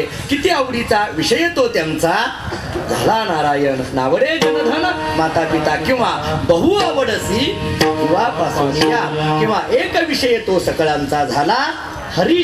त्याचे आवडीने आवडी इतरी ही सगळी प्रमाणे त्याच्याकरता लावून घ्या. ज्यांच्या आवडीचा देव झालेला आहे त्यांना संत म्हणा. एक, अखंडित प्रेमभाव त्यांना संत म्हणा. दोन, हे अखंडित म्हटलं ना इकडे लक्ष द्या. अखंडित शब्दाचे दोन अर्थ. अखंडित म्हणजे सतत एक अर्थ झाला, आणि वेदांत शास्त्राच्या दृष्टीने अर्थ करायचा झाला तर जिथं तीन भेद नाहीत, तीन परिच्छेद नाहीत, चार अभाव नाहीत, त्याला अखंड असं म्हटलं जातं. स्वगत सजातीय विजातीय भेद, कालपरिच्छेद, वस्तुपरिच्छेद, देश परिच्छेद आणि प्रागभाव, प्रथमोसाभाव, अन्योन्याभाव, अत्यंताभाव हे जिथं नाही ना त्याला अखंड म्हटलं जातं. अखंडित प्रेमभाव. एक, प्रेमभाव जे म्हटलं ना जरा भक्तिशास्त्राच्या दृष्टीने विचार करा. हा प्रेमभाव म्हणजे नेमकं काय, कशाला म्हणायचं भाव? समाजशास्त्राच्या दृष्टीने व्याख्या अशी केली आहे, अंतःकरणातून वाहणारा निर्विकल्प प्रवाह त्याला म्हटलं जातं भाव. एक समाजशास्त्राच्या दृष्टीने अर्थ झाला. भक्तिशास्त्राने दोन प्रकाराचा भाव शब्दाचा विचार केलाय. चला माझा विचार कुठं चाललाय? अखंडित प्रेम भाव याच्यावर मुद्दा मांडतोय. कशाला म्हणायचं भाव? भक्तिशास्त्राने असं चिंतन केलंय, ज्याच्या अंतःकरणामध्ये ज्याच्या संबंधाने प्रेम निर्माण झालेला आहे त्या प्रेमाचा त्याच्यावर परिणाम होणं याला म्हणा प्रेमभावाचा पहिला प्रकार. ज्याच्या अंतःकरणामध्ये ज्याच्या संबंधाने प्रेम निर्माण झालेला आहे त्या प्रेमाचा त्याच्यावर परिणाम होणं याला म्हणा प्रेमभावाचा दुसरा प्रकार. सोपं सांगतो आता. भक्ताच्या अंतःकरणामध्ये भगवंताविषयी प्रेम निर्माण झालं, त्या प्रेमाचा भक्तावरच परिणाम झाला याला म्हणा भावाचा पहिला प्रकार. भक्ताच्या अंतःकरणामध्ये भगवंताविषयी प्रेम निर्माण झालं आणि त्या प्रेमाचा भगवंतावर परिणाम झाला याला म्हणा भावाचा दुसरा प्रकार. आलं का लक्षात? पहा. किंवा आणखीन सोपं करतो. भक्ताला भगवंताविषयी प्रेम निर्माण झालं याला म्हणा भावाचा पहिला प्रकार. भगवंतालाच भक्ताविषयी प्रेम निर्माण झालं याला म्हणा भावाचा दुसरा प्रकार. नाही समजलं? आणखीन सोपं करतो. भक्त स्वतःहून भगवंताकडे केला याला म्हणा भावाचा पहिला प्रकार. भगवानच स्वतःहून भक्ताकडे आला याला म्हणा भावाचा दुसरा प्रकार. याच्यापेक्षा खाली समजावून सांगता येत नाही. आता झालं एवढंच आहे. भाव याच्या करता प्रमाणच ऐकायचं झालं तर द्वारकेचा राणा पांडव किंवा सुखे येतो घरा बस, त्याला भाव म्हणा. काय? सुखे येतो घरा नारायण. स्वतःहून भगवान परमात्मा जो आपल्या घरी येतोय ना त्याला भाव म्हटलं जाईल. या भावाचा विचार भक्तिशास्त्रामध्ये 6 पद्धतीने आलेला आहे. मला विस्तार फक्त करायचा नाही, नावं सांगून जातो. क्लेशनाशिनी, शुभदायिनी, मोक्ष लघुताकृत, सुदुर्लभा, सांद्रानंद विशेषात्मकतः, भगवत आकर्षणीच हा असा असणारा हा प्रेमभाव आहे. विठ्ठल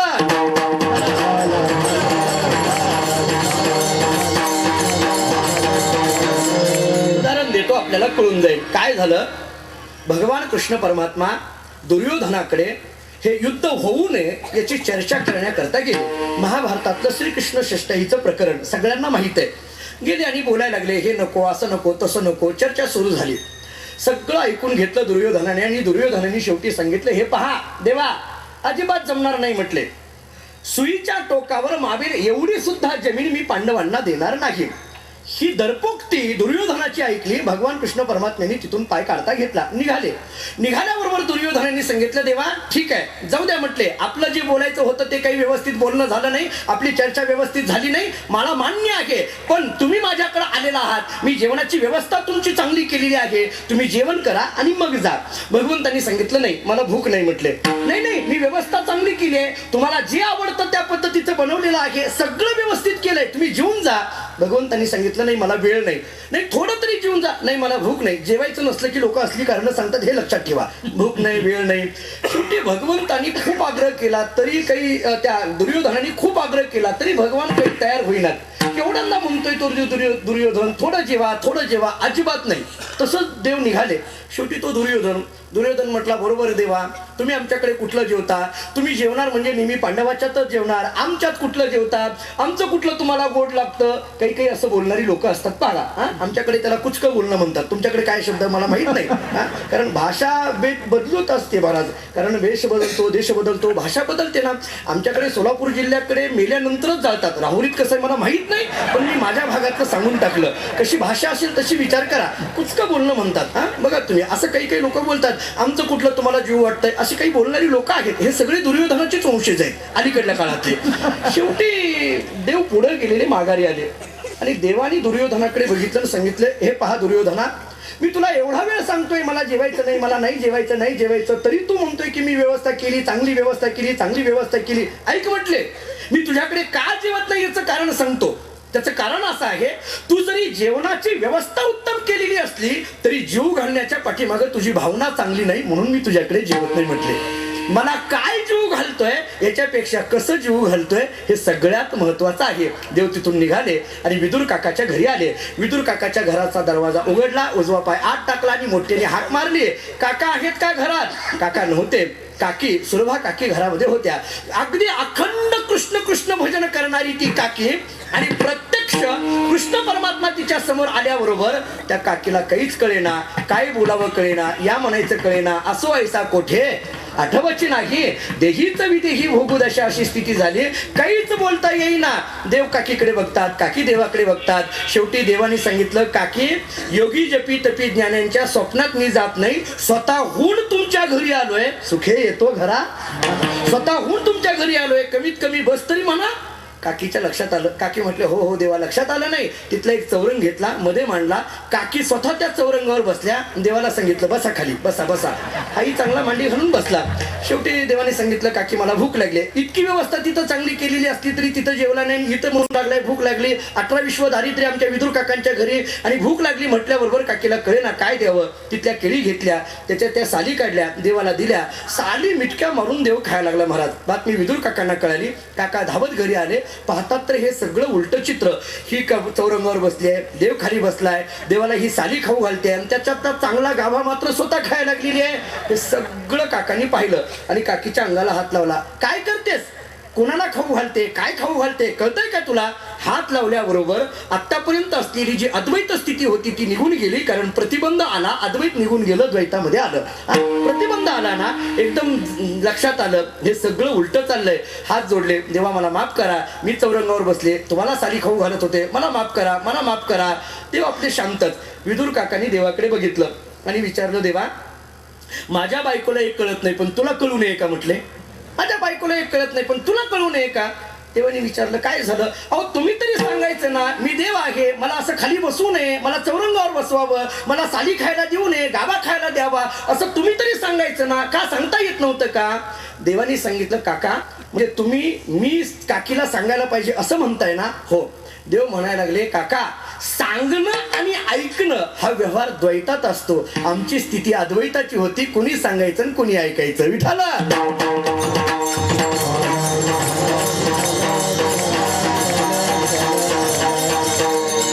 जी आहे ना, याला म्हणा अखंडित प्रेमभाव. महाराज सांगतात, संत पवित्र आहेत, सोवळी आहेत, एक तीच भूमंडळी आहेत, ज्यांचा आवडता देव अखंडित प्रेमभाव आहेत. व्यवहाराच्या दृष्टीने विचार केला तर संत कसे आहेत? महाराज अभंगाचं 3रं चरण. Kita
संततीचं भूमंडळी ज्यांचा देव अखंडित प्रेमभाव विठाला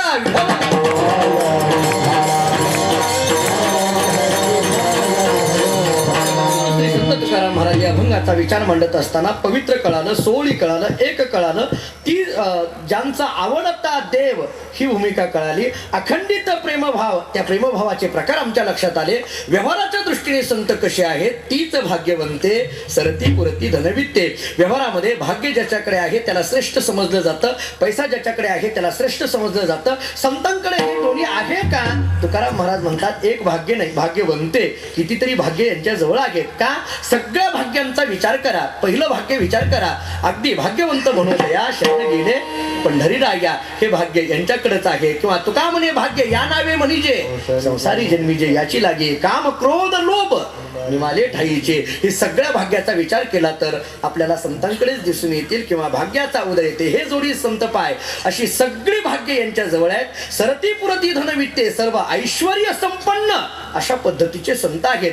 किती ऐश्वर्य आहे आपल्याला त्याच्या करता तुकाराम महाराजांनी ज्ञानोबारांचं वर्णन करत असलेला एकच अभंगाचा विचार मांडता येईल. कमता जयाची द्वारे सोन्याचा पिंपळ, एवढा जरी फक्त अभंग आपल्या लक्षात आला तर संत किती ऐश्वर्यवान आहेत याची जाणीव होईल. महाराज विठ्ठल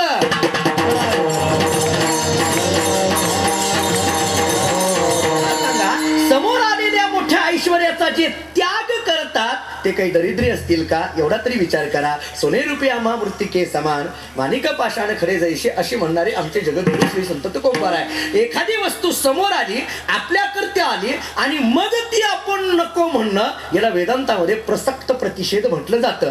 प्राप्तिपूर्वक निषेध आणि अप्राप्तिपूर्वक निषेध. वस्तू आमच्या समोर आहे, आमच्या करिता आहे, मग ती आपण नको म्हणणं याला मान्यता आहे. हो, वस्तू आमच्या समोर नाही, आपल्या करिता नाही आणि आम्ही उगीच म्हणायला लागलो नको नको नको. काय अर्थ आहे त्याला? काहीच अर्थ नाही. मला सांगा, एखादा मनुष्य जेवायला बसला, दुसरा मनुष्य जेवणाऱ्याच्या कडेने पाहायला लागला, फिरायला लागला आणि म्हणायला लागला जेवणाऱ्याला, रामराव तुम्ही जेवताय, जेवा जेवा, मला नको, तुम्ही जेवा, मला नको, तुम्ही जेवा. जेवणारा म्हटला तुम्हाला येच म्हटलो नाही तर नको का म्हणायला लागलाय तुम्ही? तुझ्या नको म्हणण्याला किंमत कधी? जर तुम्हाला जेवायला या असं म्हटलं तर तुम्ही नको म्हणणं हे ठीक आहे. तुम्हाला या असंच म्हटलं नाही तर नको म्हणण्याला काय अर्थ आहे? याला प्राप्तिपूर्वक निषेध आणि अप्राप्तिपूर्वक निषेध म्हटलं जातं. छत्रपती शिवाजी महाराजांनी पाठवलेला सोन्याचा नजराणा तुकाराम महाराजांच्या समोर तुकोबारांकरिता होता, तरी तुकोब त्याला नको म्हणतायत, नव्हे बाजूला सारतायत. एखादा समोर असलेला नजराणा सुद्धा जे बाजूला सारतायत, मग जे ऐश्वर्य अगदी लाथाळून टाकतायत. ऐश्वर्य कोण लाथाळून टाकतं? जो ऐश्वर्यात आहे तोच ऐश्वर्य लाथाळू शकतो. विठ्ठल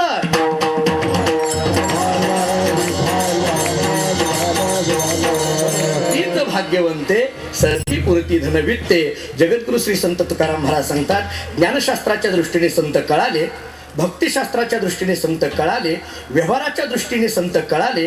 तुकोबार सांगतात अशा संतांची सेवा केली की काय होईल? अभंगाचं शेवटचं रण.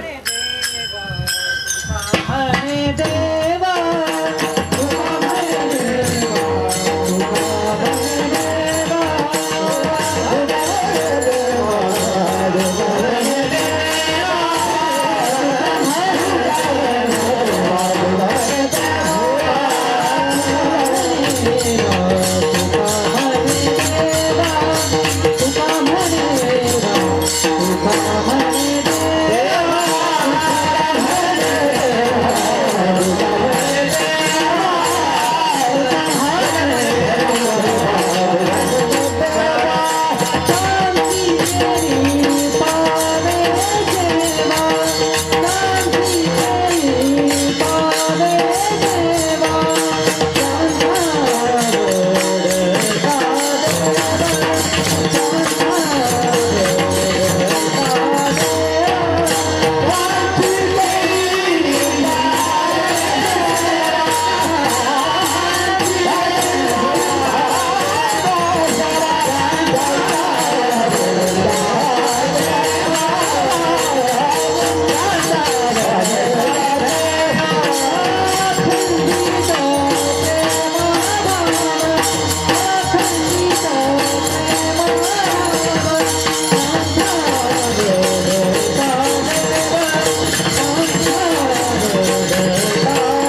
तुकाराम सांगू लागले, तुका म्हणे देवा त्यांची केली पावे सेवा, त्यांची सेवा केली देवा पावे. त्यांची सेवा केली की देवाला पोहोच होते. पण हे त्यांची म्हणजे कोण? वरची तीनही चरण लावून घ्या. पवित्र सोवळी एक ज्यांचा आवडता देव, अखंडित प्रेम भाव तीच भाग्यवंते, सरती पुरती धन वित्ते, त्यांची सेवा केली देवा पोहोच होते. संतांची सेवा केली की देवाला पोहोच होते. ऐका, शेवटचा सिद्धांत फक्त आपल्या समोर ठेवतो. संतांची सेवा केली की ती देवाला पोहोच होते. याचं कारणच आहे, तुका म्हणे संत सेवा आणि ह्याची देवा उत्तम किंवा ते हे प्राणा पुरवते, आवडते जे निरुते, जे भक्त चरित्राते प्रशंसते, किंवा देव सारावे परते, संत पूजावे अर्थे. कितीतरी प्रमाणे चिंतना करता घ्या. संतांची सेवा केली की देवाला पोहोच होते. वेगळी देवाची सेवा करायची गरज नाही. आपण संतांच्या सेवेमध्ये राहिलो की ती देवाला पोहोच होते. मी याही पेक्षा भक्तिशास्त्राला धरून एक वाक्य पुढलं सांगतो. आपण संतांच्या सेवेमध्ये राहिलो की ती देवाला पोहोच होते. याच्यात नवल नाही. आपण जर संतांच्या सेवेमध्ये राहिलो तर आपल्या घरची सेवा भगवान परमात्मा स्वतः करतो. भक्तिशास्त्रातली भूमिका पहा. मी उदाहरण देतो आपल्याला. एक कथाभाग आपल्या समोर ठेवतो. या परंपरेमध्ये मी जन्माला आलो ती माणकोजी बोधले महाराजांची परंपरा. आपण सर्वांनी भक्ती विजयामध्ये 1-2 अध्यायाचं चरित्र वाचलंही असेल. महाराजांना त्याची पूर्णतः कल्पना आहे. या चरित्राचा विचार करत असताना माणकोजी बोधले महाराज पंढरपूरला अगदी वारीला निघायचे, दिंडी घेऊन निघायचे. हजारो वारकऱ्यांच्या सहित पंढरपूरला निघायचे. माझा मुद्दा चाललाय, तुका म्हणे देवा त्यांची केली पावे सेवा. संतांची सेवा केली की देवाला पोहोच होते नव्हे, संतांची सेवा केली देव आपल्या घरची सेवा करतो. याचं चिंतन चाललंय. महाराज निघाल्यानंतर हजारो वारकऱ्यांना घेऊन निघाले. त्या धामणगाव बार्शी तालुक्यातलं हे मूळ गाव, तिथून ही दिंडी निघाली. जात असताना मोहोळ तालुक्यातल्या पापरी नावाच्या एका गावातून ही दिंडी निघाली. त्या गावामध्ये एक संतू पवार नावाचा एक शेतकरी राहत होता. तो आपलं सकाळी उठला की शेतामध्ये निघायचा. त्याच्या बायकोचं नाव होतं गंगूबाई. ती गंगूबाई भाकरी घ्यायची आणि 10-11च्या सुमारास नवऱ्याला भाकरी देण्याकरता शेतामध्ये निघायची. रोजचं हे ठरलेलं. नेमकं माणकोजी बोधले महाराजांची दिंडी त्यांच्या गावातून निघाली आणि गंगूबाई आपल्या नवऱ्याला भाकरी घेऊन शेतामध्ये निघाली. जात असताना नेमकं समोरून माणकोजी बोधले महाराजांची दिंडी चाललेली पाहिल्याबरोबर तिला वाटायला लागलं, आपण आपल्या आयुष्यामध्ये कधी पंढरपूरला गेलो नाही, पांडुरंग पाहिला नाही, कधी कोणत्या संतांची सेवा केली नाही, कोणाच्या चरणावर नतमस्तक झालो नाही. कमीत कमी दिंडी चाललेली आहे, बोधले महाराजांची दिंडी चालली आहे, त्या दिंडीमध्ये जावं, महाराजांच्या चरणावर नतमस्तक व्हावं. जी भाकरीची पाटी होती ती रस्त्यावरच एका कोपऱ्याला ठेवली, आतमध्ये गेली, महाराजांच्या चरणावर नतमस्तक झाली. महाराजांनी सहज तिच्या डोक्यावर हात ठेवला आणि विचारलं, काय गंगू, यायचं नाही का पंढरपूरला? सर्व संतांच्या सेवेमध्ये एकदा तरी पंढरपूरची वारी करावी, चल पंढरपूरला. सहज बोलणे हितोपदेश. सहज मुखातून वाक्य आल्याबरोबर गंगूबाईला काय झालं कुणास ठाऊक, भाकरी रस्त्यावर तशाच ठेवलेल्या आणि गंगूबाई महाराजांच्या बरोबर दिंडीमध्ये चालायला लागली. पांडुरंगाला ही बातमी कळाली. पांडुरंग परमात्मा पंढरपुरातून हे पाहायला लागला. पांडुरंगाला मोठं आश्चर्य वाटायला लागलं, मोठा आनंद वाटायला लागला. काय माझ्या भक्ताची ताकद आहे. भक्तांनी चल म्हटल्याबरोबर गंगूबाई तशीच पंढरपूरला यायला लागलेली आहे. मोठी भक्ताची ताकद आहे. पण पांडुरंगाला वाटायला लागलं, त्या भाकरी मात्र रस्त्यावर तशाच आहेत. त्या भाकरी संतू पवाराला पोहोचायला पाहिजे ना शेतामध्ये वेळेमध्ये. जर भाकरी वेळेमध्ये संतू पवाराला नाही पोहोचल्या तर नको तो अपवाद माझ्या भक्तावर घेतला जाईल. हा अपवाद टाळायचा असेल तर काय करावं लागेल, कोणाला तरी गंगूबाई होऊन पाठवावं लागेल. तेवढ्या भाकरी पोच केल्या तिच्या की संपलं काम. आहे तरी काम काय? पांडुरंगाने विचार केला, कोणाला गंगूबाई करावं. भगवंतांनी रुक्मिणी मातेकडे पाहिलं, रुक्मिणीला सांगितलं, रुक्मिणी एक काम आहे. म्हटले काय काम? काही नाही, गंगूबाई व्हायचं, त्या पापरीमध्ये जायचं, तेवढ्या भाकरी उचलायच्या आणि तिच्या नवऱ्याला संतू पवाराला द्यायच्या आणि लगेच माघारी यायचं. रुक्मिणी मातेने सांगितलं, असली कामं करण्याकरता लग्न केलं नाही. म्हणजे आपल्या घरात असली भांडणं होतात असं समजू नका. पंढरपुरात रोजच चाललेली आहेत ही भांडणं. भगवंतानी सांगितलं, मी सांगतोय ना तुला. रुक्मिणी मातेने सांगितलं, अजिबात नाही. कधीतरी काहीतरी विचार आहे का स्वतःच्या संसाराचा? कधीतरी विचार आहे का? उठलं सुटलं कोणाची कामं करायची, उचनीच काही नेणे भगवंत, काहीतरी आहे का? जमत नाही म्हटले, अजिबात जमणार नाही. देवाने विचार केला, बायकोच ऐकेना तर कोणाला सांगायचं आता काय करावं? फार विचार केला. देवाच्या लक्षात आलं, काय काम आहे? गंगूबाई व्हायचं, तेवढ्या भाकरी उचलायच्या आणि संतू पवाराला नेऊन द्यायच्या. किती वेळ लागणार आहे? काय अवघड आहे? आपणच गंगूबाई व्हायचं का? आपल्याला काही रूप घेता येत नाही का? आपल्याला तो वेश घालता येत नाही का? अनंत रूपे अनंत वेशे देखील मी त्या मला ते रूप घेता येतात, ते वेश घेता येतो ना. भगवंताने गंगूबाईचं रूप धारण केलं. त्या गावामध्ये आले, त्या भाकरी उचलल्या, डोक्यावर घेतल्या, शेतामध्ये गेले. आंब्याच्या झाडाखाली ही गंगूबाई म्हणजे कोण? पांडुरंग परमात्मा. गंगूबाई आलेली पाहिल्याबरोबर संतू पवारांनी आपली कामं सोडली, कारण दुपारची वेळ झाली आहे, जेवणाची वेळ झाली आहे. आंब्याच्या झाडाखाली आल्याबरोबर दोघेही खाली बसले आणि या गंगूबाईनं म्हणजे पांडुरंगाने आपल्या हातामध्ये एक भाकरी घेतली, त्याच्यावर चटणी घेतली आणि आपल्या हाताने पांडुरंग परमात्मा संतू पवाराला भाकरी द्यायला लागला. काय भाग्य असेल त्या संतू पवाराचं. पांडुरंगाच्या हातून भाकरी मिळायला लागली. एक घास खाल्ल्याबरोबर त्याला त्या भाकरीची वेगळीच चव लागायला लागली. संतू पवार म्हणायला लागला, काय ग गंगू, नेहमीपेक्षा तुझ्या हाताला आज वेगळीच चव आहे. याला काय माहिती, हा हात नाही जगन्नाथ आहे. हा काय सामान्य हात आहे का? जगन्नाथ आहे. गंगूबाईंनी सांगितलं, काही नाही, उगी तुम्हाला काहीतरी वाटतंय. जेवा भरपूर. भरपूर जेवला महाराज, भरपूर जेवला. नेहमीपेक्षा संतू पवार भरपूर जेवला. मला सांगा, जिथं भगवंताचं नामस्मरण चालतं तिथं माणसं कमी जेवत नाहीत. देवाच्या हातून काही कमी जेवतील का? उगा आपल्यातच राहू द्या हे. मला एकाने विचारलं, राम महाराज मला एक विचारलं की का म्हटले तुम्ही काय खाता इतके जाड झाला? म्हटलं दुसऱ्याचं खातो, बाकी काही नाही, रोजच बाहेरचं चालू आहे महाराज, काही नाही. खरं सांगू का, गॅस 6 मिळणार आहेत का 9 मिळणार आहेत याची चिंता तुम्ही करायची, आम्हाला अजिबात चिंता नाही. किती मिळो नाही तर नाही मिळो, आमचं चाललंय व्यवस्थित. झालं. संतू पवार एक नव्हे दोन नव्हे अगदी तृप्त झाला.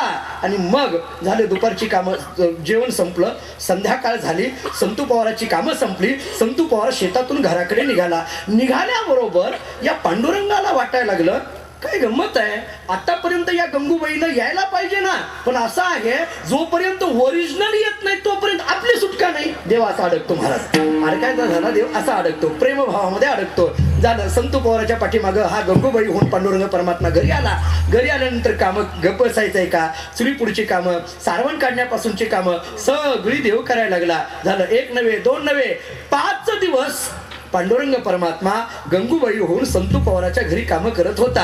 इकडं ही गंगूबाई पंढरपूरला मानकोजी महाराजांच्या सेवेमध्ये पोहोचली. चंद्रभागेचं स्नान केलं, प्रदक्षिणा केली. परतीच्या प्रवासाला लागल्यानंतर त्या गंगूबाईच्या लक्षात आलं, या सर्व संतांच्या सेवेमध्ये आपण पंढरपूरला आलो, पण आपली भाकरीची पाटी रस्त्यावरच आहे. 5 दिवसानंतर लक्षात आलं. रडायला लागले. महाराजांनी विचारलं, काय झालं? काही नाही, असं झालेलं आहे, भाकरी रस्त्यावरच आहे. गेली 5 दिवस झालं मी कोणाचीही परवानगी न घेता तुमच्या बरोबर संतांच्या सेवेत आलेली आहे. माझ्याबद्दल काय बोललं जात असेल? तो मानकोजी महाराजांनी सांगितलं, काळजी करू नको. तो का म्हणे, घालू तयावरी भार, मी तुझ्या बरोबर येतो, तुझ्या नवऱ्याची समजूत घालतो. महाराज गंगूबाईला घेऊन त्या गावामध्ये आले, तिच्या दारामध्ये आले आणि मोठ्याने हाक मारली. संतू पवार आहेत का घरात? ही हाक स्वयंपाक घरात काम करणाऱ्या पांडुरंगाने ऐकली, कारण गंगूबाई म्हणून आत होता ना. पांडुरंगाने विचार केला, ज्या आरती मानकोजी महाराजांचा आवाज येतोय त्या आरती आता बस झालं, आता आपलं काम संपलंय. गबाळ गुंडाळलं, लगेच पंढरपूर पाठीमागटल्या दरवाजाने गाठलं. संतू पवार बाहेर आला. काय महाराज, काय काम काढलं? तुम्ही स्वतःहून आला? महाराजांनी सांगितलं, काही नाही, काही विकल्प मनामध्ये आणू नको. तुझी बायको गंगूबाई आमच्या सर्व संतांच्या सेवेमध्ये 5 दिवस पंढरपूरला आलेली होती, मनामध्ये काही वाईट विकल्प आणू नको, मी तिला आता घेऊन आलेलो आहे. संतू पवारांनी सांगितलं, महाराज नको ते डोक्यात तुम्ही का घालायला लागलाय? उलट आमचं गेली 5 दिवस झालं तिच्या हाताला चांगली चव आहे, चांगलं खायला मिळायला लागले. म्हटले तुम्ही नको ते डोक्यात का घालायला लागलाय? मानकोजी महाराजांनी सांगितलं, नाही, माझ्या बरोबर आलेली आहे. थांबा म्हटला, मी आत्ता हाक मारतो. गंगूबाई म्हणून हाक मारल्याबरोबर आतून काही गंगू आली नाही, पण अंगणात असलेली उभी खरी खुरी गंगू पुढे आली. संतू पवारांनी विचारलं, गंगू स्वयंपाक घरात होती, तू अंगणातून कशी आली?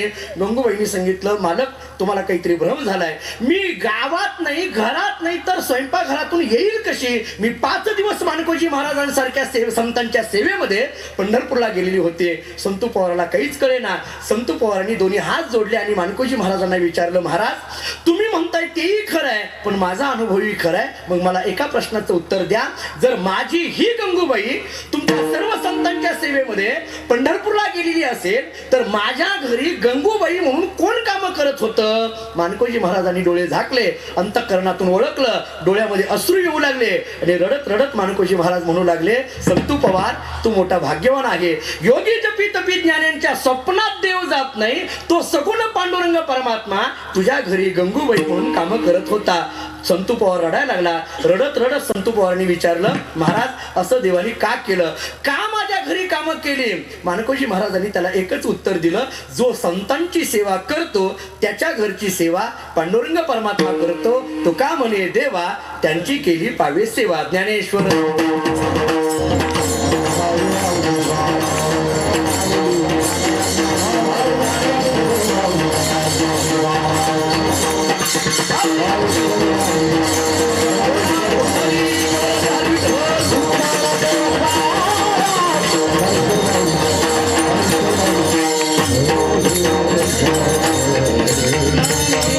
का म्हणे देवा त्यांची केली पावी सेवा.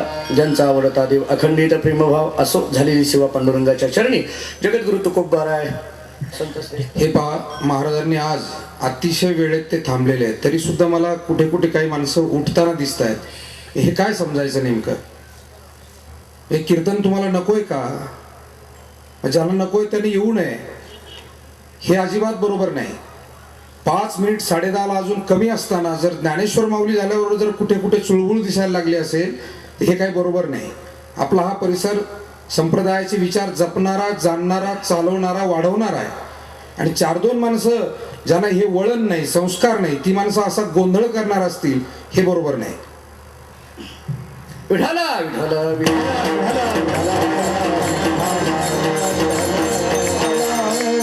झालेली सेवा पांडुरंगाच्या चरणी जगद्गुरु तुकोबाराय, ज्ञानोबाराय, सद्गुरु माणकोजी महाराजांच्या चरणी ही सेवा समर्पित करतो. हा परिसर अत्यंत पवित्र, मंगलमय अशा पद्धतीचा पूर्वीचाच परिसर आहे. या परिसराला आध्यात्मिक, शैक्षणिक आणि ऐतिहासिक अशा पद्धतीची परंपरा या परिसराला लाभलेली आहे. या देवळालीमध्ये या ठिकाणी एवढा मोठा भव्य दिव्य उत्सव तपपूर्तीच्या निमित्ताने जगद्गुरु तुकोबारायांच्या गाथ्याचं पारायण 5000 वाचकांच्या उपस्थितीमध्ये एवढं मोठं पारायण या ठिकाणी चालतं आहे. महाराजांच्या मनामध्ये सहज संकल्प, मनामध्ये सहज विचार यावा की 5000 लोकांना घेऊन ते पारायण करावं. आणि तो संकल्पपूर्तीचा दिवस किंवा ती वेळ आजची एवढी भव्य दिव्य मंडपामध्ये या ठिकाणी हा उत्सव साजरा होतोय. आदरणीय आमच्या राम महाराजांच्या मुखातून आपण सगळेजण, निर्गुण महाराज असतील, सगळेजण गाथा पारायण तुम्ही करताय. खरोखर जगद्गुरु तुकोबारायांच्या गाथ्याचा विचार मांडत असताना तुकाराम महाराजांचं चरित्र काय असं कुणी जर विचारलं तर त्याला एका वाक्यामध्ये सांगावं, तुकोबारायांच्या गाथ्याचं पारायण कर, तुकोबारायांचं चरित्र कळून जाईल. जन्मा आलो त्याचे इथपासून आम्ही जातो आमच्या गावात, इथपर्यंतच. पण अलीकडे काही माणसं मोठी गमतीची, काही कुणी प्रश्न करतात. आम्ही कॉलेज जीवनामध्ये असताना किंवा वावरत असताना काही माणसं आम्हाला विचारतात, म्हटले का हो महाराज, गाथ्याचं पारायण 6-7 तास करायचं, काय होतं हो पारायण केल्याने? उगी वेळ घालवणं नाही का हे पारायण करणं? काय होतं पारायण केल्याने? मला एकाने महाराज विचारलं, काय होतं पारायण केल्याने? कुठे विचारलं काय होतं पारायण केल्याने? मी त्याला एका वाक्यात उत्तर दिलं, पारायण केल्याने नारायण होतं, बाकी काही नाही. माझ्याकडे एवढंच उत्तर आहे. पारायण केलं की नारायण स्वरूपता प्राप्त होती. तुकोबारायांच्या गाथ्याचं पारायण म्हणजे खऱ्या अर्थाने आम्हाला नारायण स्वरूपता आहे. कारण दाता तोची एक जाना नारायणा स्मरवे, नारायणाचं स्मरण करून देणारं असं हे पारायण या ठिकाणी आपण जगद्गुरु तुकोबारायांच्या गाथ्यांचं वचनाचं पारायण या ठिकाणी करत आहात. अतिशय स्तुत्य अशा पद्धतीची गोष्ट आहे. आणि एवढा मोठा भव्य दिव्य, मला तर वाटतं वारकरी संप्रदायातली सगळीच, मग कीर्तनकार असतील, गायक वादक मंडळी असतील, सगळी या सप्ताहामध्ये, या 8 दिवसामध्ये उपस्थित आहेत. म्हणजे अख्खा वारकरी संप्रदाय देवळाली प्रवरामध्ये आहे म्हटलं तरी वावगं ठरणार नाही. महाराष्ट्रातला याहीपेक्षा आणखीन एक वाक्य आपल्याला बोलेल. जर आम्हाला कुणी विचारलं का काय तुमच्या वारकरी संप्रदायाचं वैभव, बघा आमच्या संप्रदायाचं वैभव, कारण इतर संप्रदाय कोणकोणते आहेत आणि कसे उदयाला यायला लागलेत आणि काय करायला लागलेत, मला आत्ता बोलायचं नाही, मी पुन्हा कधीतरी व्याख्यानात बोलेल. पण नको ते संप्रदाय अलीकडल्या 10-5 वर्षामध्ये नको ते संप्रदाय उदयाला येऊ लागले. नको त्यांच्या अगदी मोठमोठे पद्धतीचा प्रभाव, प्रलोभन या आमच्या मराठी माणसाला दाखवण्याचा अनेक प्रयत्न आपल्याकडे होतोय. मी एक फक्त खंत आपल्या समोर व्यक्त करेल. मी एका राजस्थानला परवा एका कॉन्फरन्सला गेलो होतो, तर तिथं एका संस्थेने मला घेऊन गेलेले होते. ती पूर्ण इंग्लिशमध्ये कॉन्फरन्स होती. 130 देशातील तिथं लोक आलेली होती. ती जी संस्था आहे ती संस्था फक्त 75 वर्षाची. तो जो संप्रदाय आहे तो संप्रदाय फक्त 75 वर्षाचा. फक्त 75 वर्षाची परंपरा ज्या संप्रदायाला आहे तो संप्रदाय 75 वर्षामध्ये जगातल्या 130 देशामध्ये पोहोचला. हजारो वर्षाची परंपरा असलेला आमचा वारकरी संप्रदाय आणखीनही आम्ही महाराष्ट्राच्या बाहेर घेऊन जाऊ शकलो नाही याची खंत कुठंतरी आमच्या मनाला बोचणं गरजेचं आहे. म्हणून एक विनंती, खरोखर आज मला खूप मोठा आनंद वाटला, कारण आदरणीय महाराजांना भेटावं, महाराजांचे विचार काय आहेत हे मी अगदी इतरांकडून अनेकदा माझ्यापर्यंत आलेले आहेत. मला पुन्हा पुन्हा वाटायचं